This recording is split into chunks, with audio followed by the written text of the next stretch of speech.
가정에서 함께하는 새벽 예배, 가정의 달 5월 15일 토요일입니다. 나의 갈 길 다 가도록 새 찬송가 384장, 구찬송가 434장을 부르면서 새벽 예배 시작합니다.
사랑의 주님, 오늘도 새벽에 깨워주시고 기도하게 하시니 감사합니다. 먼저 5월을 가정의 달로 이 땅의 가정들을 위하여 기도하게 하시니 감사합니다. 마태복음 5장 8절에 마음이 청결한 자는 복이 있나니 그들이 하나님을 볼 것이미요 라고 하신 말씀을 묵상해 봅니다. 1년이 넘는 코로나의 힘든 상황을 겪으면서 우리에게 감당할 만한 시련을 주시고 또한 시험 당할 즈음에 피할 길을 주시는 주님임을 확인하게 되었습니다. 또한 연약하고 미련한 저희의 삶을 불쌍히 여기셔서 세상의 어떤 상황을 보지 말고 크신 주님을 바라보라고 마음이 청결한 자는 하나님의 얼굴을 보게 하는 팔복을 깨닫게 하시니 얼마나 감사한지요. 이 코로나 기간 동안 철저히 나 자신의 죄를 보며 회개하며 통회하는 시간을 가지게 하여 주신 주님의 깊은 사랑을 다시 느껴봅니다. 특별히 이 시간 교육부와 학부모님들을 위해 기도합니다. 키즈윙크로부터 중고등부 전체에 600명에 이르는 많은 학생과 그 가정들을 축복합니다. 코로나 기간에 가정에서 줌으로 공부하고 예배하며 힘든 시간을 보낸 많은 학생과 선생님들, 옆에서 끝도 없이 도와줘야 하는 부모님들의 수고로움과 인내하심, 경제적으로 힘든 시간을 보내야 했던 가장들, 그러나 무엇보다도 우리가 하나님 안에서 받아온 복음의 훈련들이 헛되지 않았음을 알게 되었습니다. 어려운 시기에 모든 문제를 복음 안에서 예수님을 바라보며 같이 동행하게 하셨습니다. 우리가 할 수 있는 것이 없었습니다. 우리 가정의 주인이 예수님임을 고백하게 하셨습니다. 더불어 우리 부모님들이 자녀들을 주님의 말씀 안에서 잘 양육할 수 있도록 하나님의 지혜를 구합니다. 여호수아 갈렙처럼 강하고 담대한 마음을 주시고 에스라처럼 하나님의 말씀을 세우는 자녀들이 되게 하여 주시옵소서. 이 미국 땅에 하나님의 공의와 정의가 자녀 세대에 살아나게 하시고 정말 자녀 세대에 성령의 부흥을 허락하여 주시옵소서. 우리 자녀들을 마음껏 축복하는 부모가 되게 하시고 예수님의 사랑을 이웃에게 나누는 부모님들이 되게 하여 주시옵소서.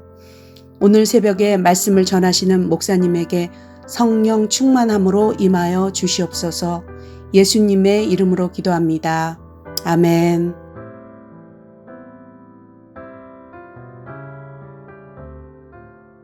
오늘 본문은 출애굽기 17장 1절에서 7절입니다. 제가 받들어서 읽겠습니다.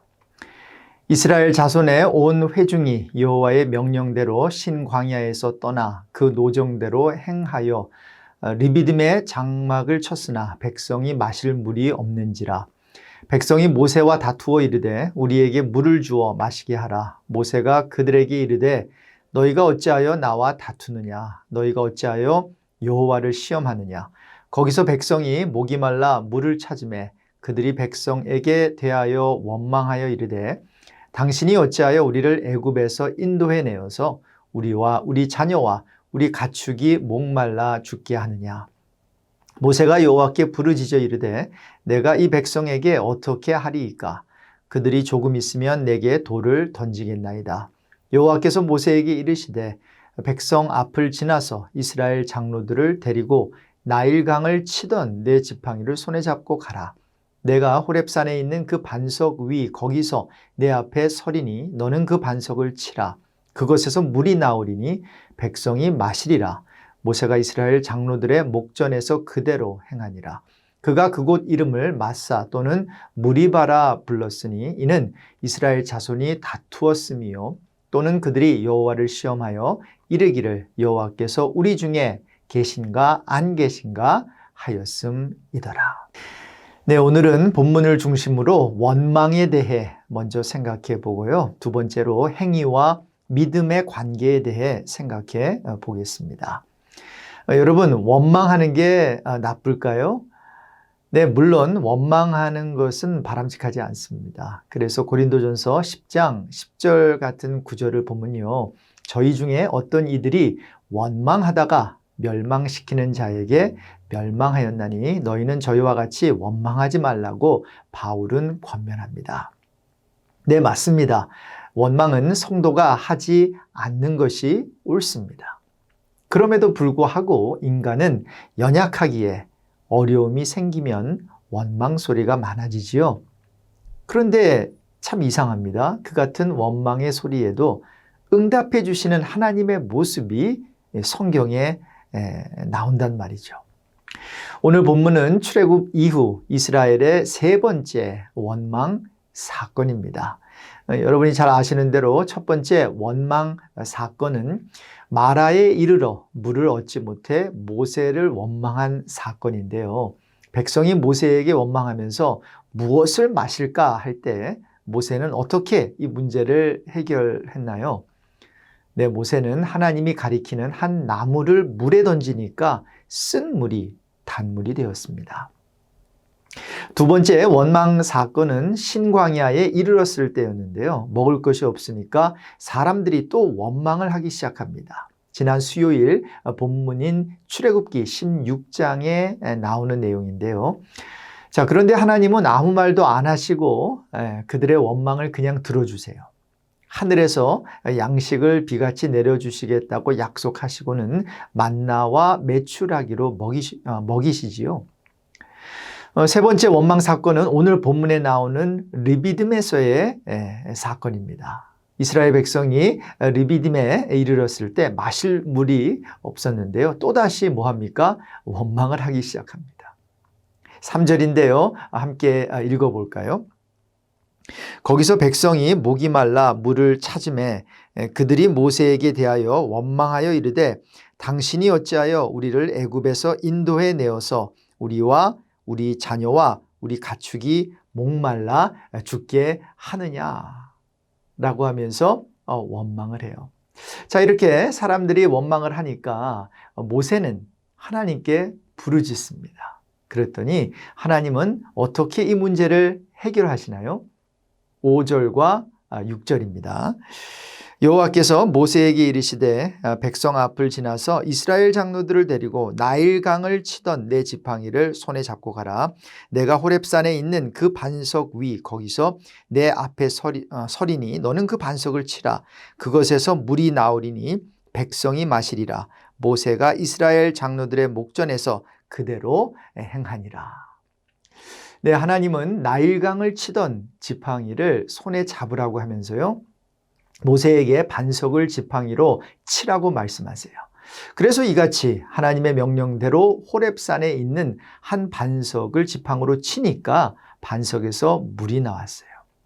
이 외에도 이스라엘 백성이 광야에서 하나님을 시험하고 그 목소리를 청종하지 아니한 경우는 더 많습니다. 그 중에서 물과 관련된 사건이 한 번 더 나오지요. 바로 이스라엘 백성이 신광야 가데스에 이르러 물이 없음으로 인해 다시 한번 원망하고 모세와 다투는 사건인데요. 민수기 20장 1절 이하에 그 내용이 나와요. 자, 해결책은 무엇이었나요? 민수기 20장 8절 그리고 11절을 보면요, 너희는 반석에게 명령하여 물을 내라 하라. 모세가 그의 손을 들어 그의 지팡이로 반석을 2번 치니 물이 많이 솟아 나옴으로 회중과 그들의 짐승이 마시니라. 네, 여러분 보세요. 하나님은 이렇게 원망하는 이스라엘 백성의 소리를 들으셨습니다. 그리고 그들의 문제를 해결해 주셨어요. 보통 모세가 여호와께 부르짖을 때 문제를 해결해 주셨지만 만나와 메추라기의 경우는요, 백성이 먹을 음식이 없다고 원망하니까 그 말을 듣고 그냥 내려주신 거예요. 만나를. 자, 하나님은 이렇게 우리의 신음소리만이 아니라 원망소리에도 귀를 기울이신다는 거 아세요? 네, 원망하면 안 되지요. 그런데 생각해 보면 원망하는 게 문제가 아니라 그 원망을 사람에게 하는 게 문제 아닐까요? 여러분이 힘든 일이 있을 때 주로 사람을 찾아가서 원망의 소리를 늘어놓는데요. 그렇다고 문제가 해결됩니까? 마음은 좀 시원해질지 몰라도 문제는 좀처럼 해결되지 않지요. 원망스러운 일이 있으신가요? 하나님을 찾아가 그분 앞에서 탄식하십시오. 시편 저자처럼 힘든 마음을 그리고 힘든 문제를 그 문제가 풀릴 때까지 주님 앞에 나와 원망을 늘어놓으시면 어떨까요? 전 분명히 믿습니다.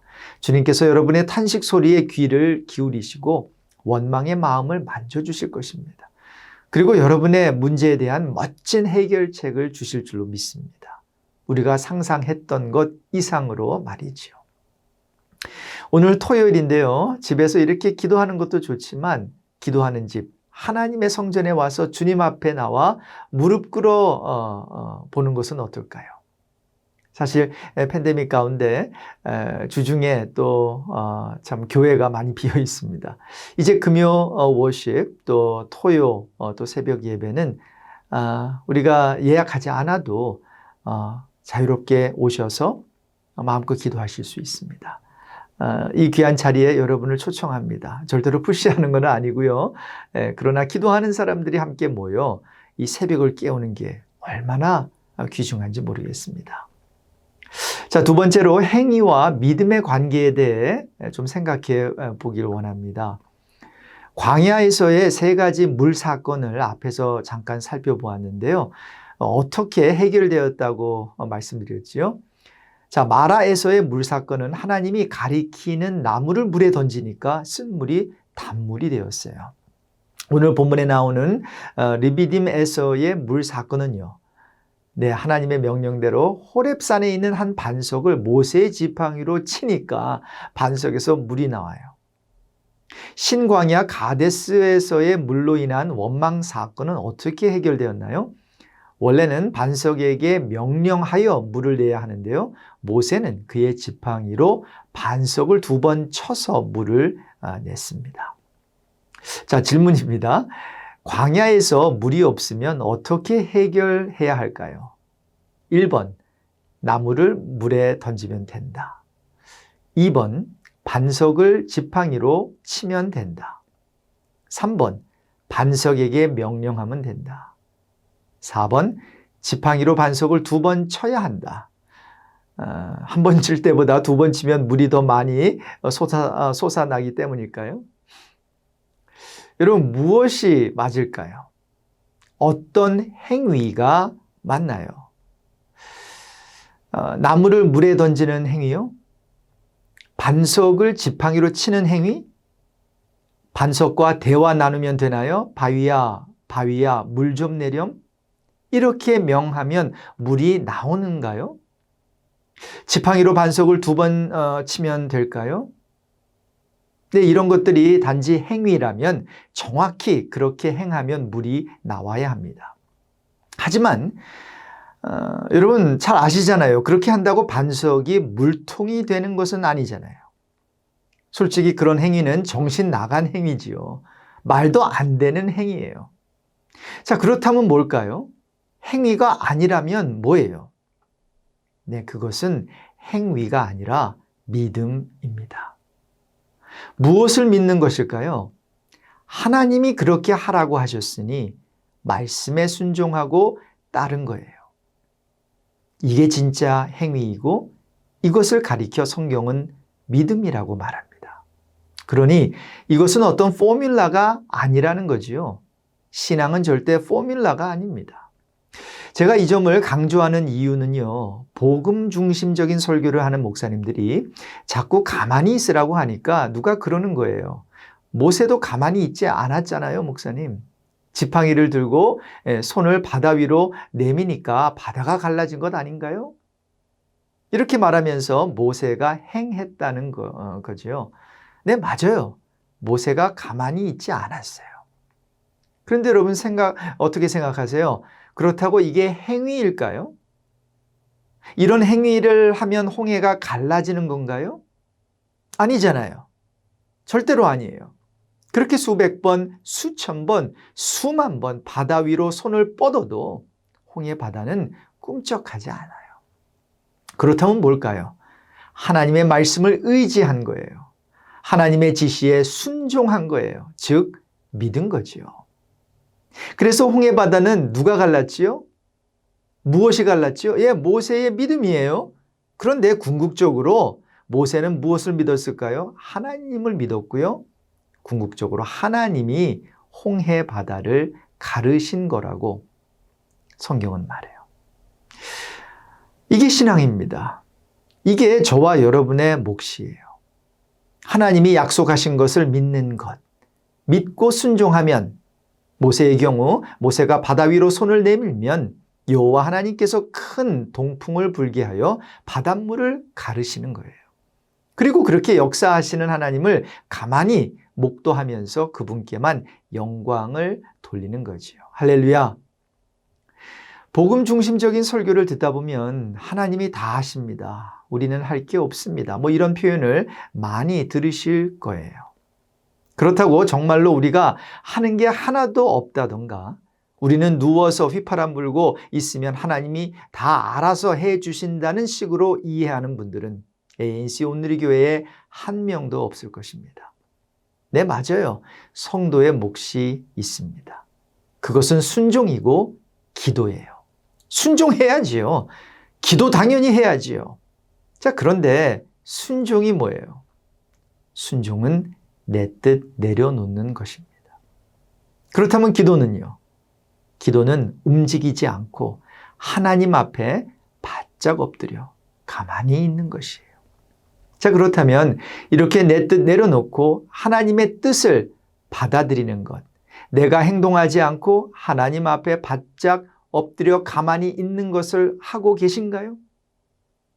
아니면 내가 무엇인가 하려고 벌떡 일어서서 어떤 뜻을 이루려고 하시나요?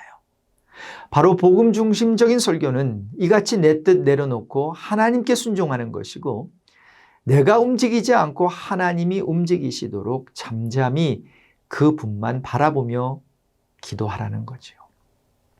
이것을 배우는 게 기독교 신앙입니다.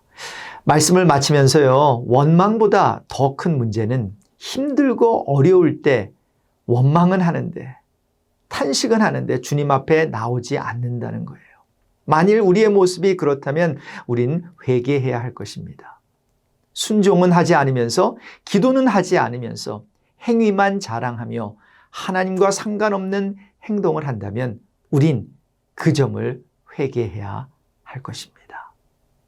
함께 기도하시겠습니다. 주님, 우리의 삶 속에 문제가 이렇게 저렇게 많이 터집니다.